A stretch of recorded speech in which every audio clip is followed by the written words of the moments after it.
प्रथम स्कंद 16वां अध्याय। राजा परीक्षित के राज्य में कलयुग का आगमन और उसके द्वारा पृथ्वी की दुर्दशा का वर्णन।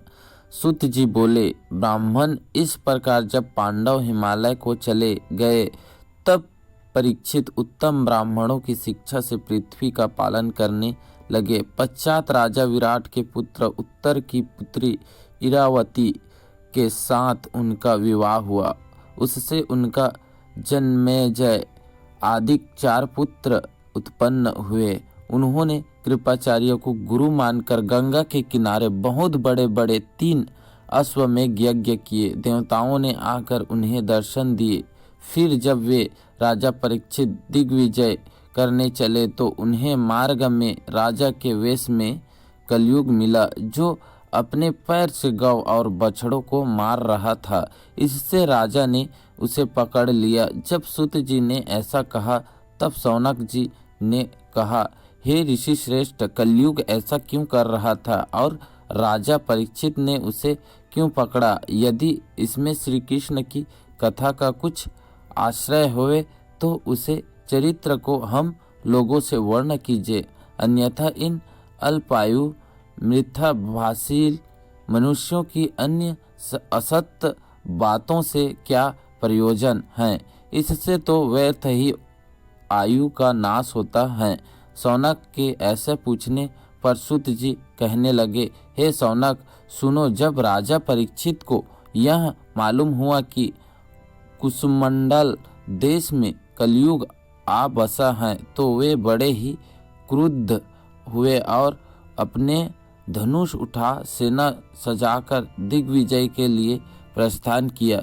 तब उन्होंने पहले भद्रशव, केतुमाल, भारत तथा उत्तर कुरु और किपुंसपुरुष आदि खंडों को जीतकर अपने वश में कर लिया। फिर उन खंडों में उन्होंने श्री कृष्ण के महत्य के सूचक अपने पूर्वज महापुरुषों के गाए जाते हुए यशस्ठ को सुनकर अश्वत्थामा के तेज से अपने को रक्षित होने की कथा सुनी तथा फिर यदुवंशियों और पांडव का स्नेह और उनकी श्री विष्णु में भक्ति को उन्होंने बड़ी श्रद्धा के साथ श्रवण किया। इस प्रकार आदि से अंत तक अपने पूर्वजों का पूरा इतिहास सुनकर उन्होंने श्री कृष्ण की भक्ति संबंधी कथाओं को भली भांति सुनकर मनन किया।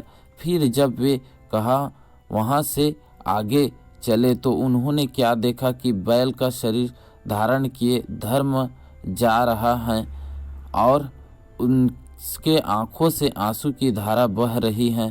तब हे विप्रो, पृथ्वी को बिना बछड़े की माता के समान देखकर उस बैल रूपी धर्म ने उससे पूछा कि तुम्हारा शरीर में रोग तो नहीं है?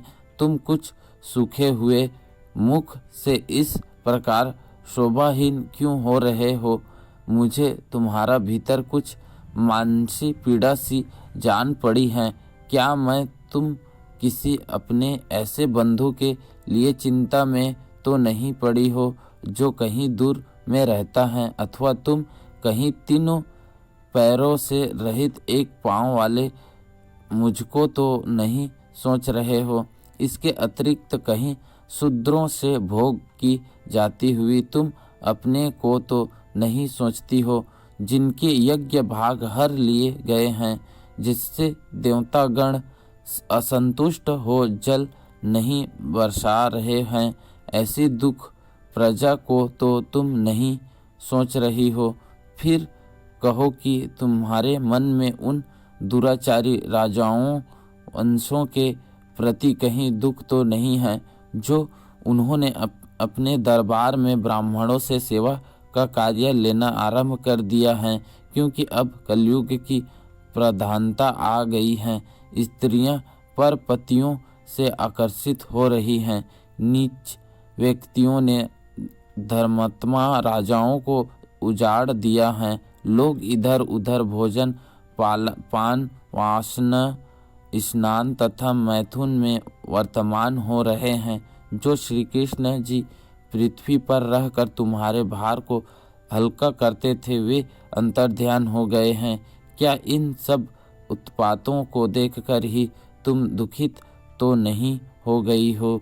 हे वसुंधरे, तुम अपने उस मानसिक व्यथा को मुझसे बतलाओ कि जिसके लिए तुम इतनी दुर्बल और दुखित हो रही हो।